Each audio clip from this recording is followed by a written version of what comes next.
Assalamualaikum warahmatullahi wabarakatuh. Om Swastiastu, Shalom, Namo Buddhaya. Kami dari kelompok 1 ingin mempresentasikan tentang usulan penelitian dengan judul Prevalensi Bovine Cysticercosis pada sapi Bali di Nusa Tenggara Barat, Indonesia.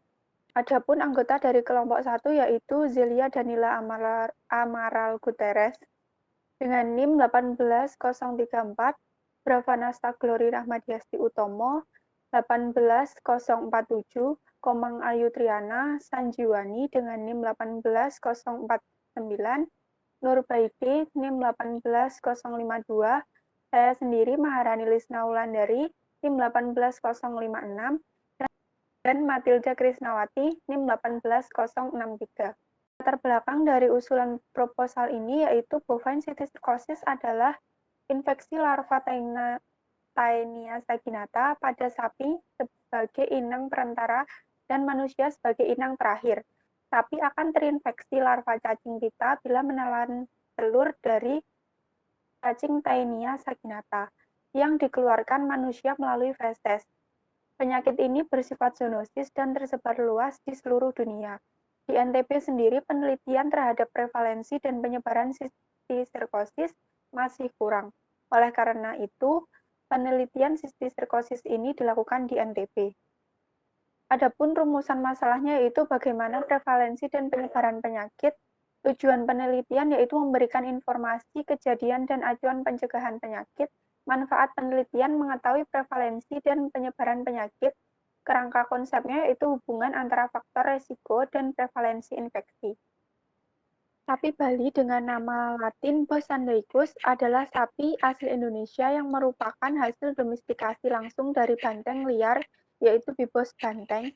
Sapi Bali memiliki ciri-ciri khusus jika dilihat dari warna bulunya. Keunggulan sapi Bali sebagai berikut. Yang pertama yaitu memiliki sifat genetik berupa kemampuan adaptasi yang tinggi terhadap lingkungan setempat, memiliki kemampuan kerja yang baik, fertilitas yang tinggi, dan selang beranak kurang dari 1 tahun. Dan yang terakhir yaitu memiliki kadar lemak yang rendah. Selanjutnya ada cysticercosis. Cysticercus bovis merupakan fase larva dari cacing pita sapi Taenia saginata. Hospes definitifnya dari Taenia saginata ini adalah manusia dan predileksinya pada usus halus. Cysticercus bovis merupakan bentuk metacestoda atau bentuk belum dewasanya yang belum ditemukan pada sapi. Predileksinya di sapi yaitu pada jantung, otot rangka, lemak, hati, masseter, diafragma, dan lidah menurut Soulsby tahun 1982. Selanjutnya, siklus hidup bovine cysticercosis. Manusia terinfeksi dengan cara makan daging sapi yang kurang matang yang mengandung larva cysticercus. Lalu, di dalam usus manusia, Escolex akan mengadakan eksvaginasi dan meletakkan diri dengan alat isapnya pada dinding usus, lalu tumbuh menjadi cacing dewasa dan kemudian membentuk strobila. Kemudian dalam waktu 10-12 minggu, cacing Taenia saginata berkembang menjadi dewasa dan mulai mengeluarkan segmen yang grafit melalui fases. Cacing dewasa dapat mencapai panjang 4-25 meter. Dapat hidup pada usus manusia 5-25 tahun. Prevalensi bovine cysticercosis ditemukan meningkat dari tahun 2005 sampai 2007 sebesar 0,015% sampai 0,022%. Rendahnya prevalensi ini disebabkan sistem pemeliharaan sapi adalah secara intensif dengan dikandangkan sehingga kontaminasi dari rumput oleh fases manusia dapat dihindari. Seroprevalensi cysticercosis ditemukan berkaitan dengan umur sapi. Makin meningkat umur seroprevalensi ditemukan lebih besar. Pada sapi, adanya cysticercus pada daging dapat menimbulkan kelemahan pada otot, gangguan syaraf, menurunnya kondisi tubuh, dan pengfikiran dan karkas yang terinfeksi. Yang selanjutnya materi dan metode. Yang pertama sampel. Sampel yang diambil adalah dari darah dan sapi Bali yang dipelihara oleh peternak melalui vena jugularis. Yang kedua, alat dan bahan. Alat dan bahan yang digunakan yaitu tabung Eppendorf, pipet tetes, plate, microplate shaker, centrifuge, spektrofotometer, inkubator, larutan trichloroacetic acid atau TCA, dan cairan kromogen. Kemudian yang ketiga, rancangan penelitian. Penelitian yang digunakan yaitu penelitian deskriptif. Pengamatan hasil dalam penelitian ini dilakukan berdasarkan data yang disajikan dalam bentuk tabel dan gambar yang kemudian dianalisis secara deskriptif.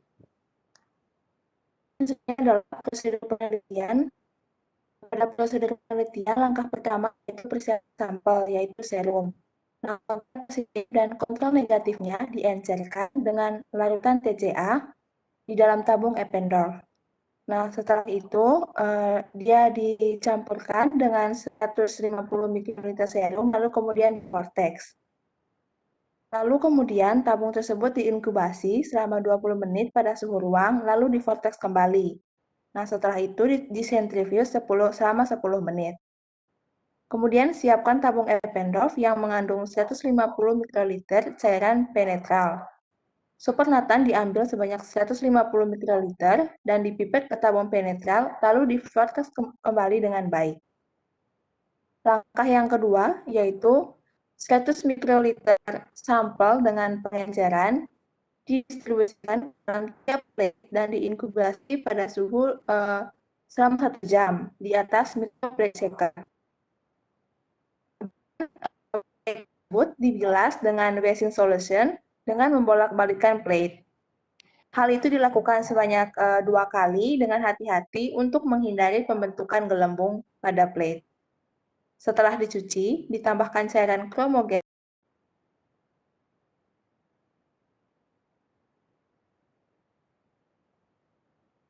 Yaitu tambahkan larutan penghenti persumuran sebanyak 50 ml dan warna akan berubah dari biru menjadi kuning. Optical densities dibaca pada setiap sumuran menggunakan pembaca spektrofotometri plate reader. Lokasi dan waktu penelitian. Lokasi yang kami gunakan pada kota Nusa Tenggara Barat, Indonesia.